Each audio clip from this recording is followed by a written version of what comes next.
Bonjour. Les objectifs de ce MOOC sont de permettre à chacun de se familiariser et d'utiliser des outils pour concevoir et analyser des séances de mathématiques ayant recours à des ressources numériques. L'hypothèse que nous faisons est que l'utilisation de ressources numériques permet finalement un enrichissement de l'activité mathématique des élèves. Il s'agira ainsi de questionner les instruments pouvant servir dans l'enseignement des mathématiques et de questionner leurs usages. Mais il s'agira aussi d'utiliser des outils d'analyse du rôle du professeur, tout comme de l'activité possible des élèves. Il s'agira enfin d'utiliser des outils pour l'analyse des ressources proposant des activités mathématiques instrumentées afin d'en évaluer la qualité. Nous vous proposons dans ce MOOC une démarche de projet dont les fondements remontent au fameux « Learning by Doing » de Dewey. Il s'agit d'une approche de l'apprentissage dans laquelle l'élève est au centre et qui, face à un problème, construit collaborativement un produit final qui apporte une solution à ce problème. Pour reprendre les termes de Pernoud, dont l'article est en référence dans le document PDF, une démarche de projet est une entreprise collective, gérée par le groupe classe, s'oriente vers une production concrète, induit un ensemble de tâches dans lesquelles tous les élèves peuvent s'impliquer et jouer un rôle actif, suscite l'apprentissage de savoir et de savoir-faire de gestion de projet, et enfin favorise en même temps des apprentissages identifiables. Concrètement, dans ce MOOC, nous déclinerons ces étapes dans le projet dans lequel vous vous engagerez. C'est une entreprise collective. La semaine 0 sera l'occasion de constituer des communautés d'intérêt sur des sujets particuliers. Elle s'oriente vers une production concrète. À la suite de Dillenbourg, nous considérerons que les communautés d'intérêt se cristallisent autour d'un intérêt partagé ou d'un but commun. Elle suscite l'apprentissage de savoir et de savoir-faire de gestion de projet.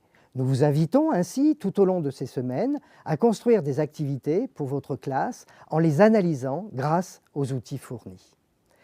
Les tâches qui vont résulter de ce travail sont à la fois des concepts de didactique des mathématiques que vous pourrez apprendre à travers les cours, mais aussi des analyses que vous conduirez grâce aux outils proposés tout au long de ces 4 semaines, et en particulier grâce aux critiques qui pourront être faites de votre travail.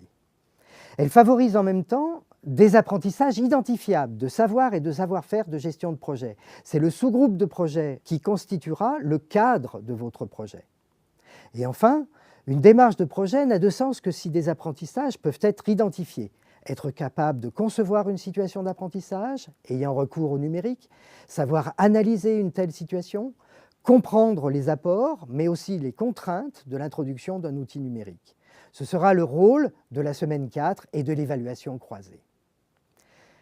D'autre part, chaque semaine, nous illustrerons des concepts vus en cours avec des applications pratiques que vous retrouverez dans la capsule de la semaine.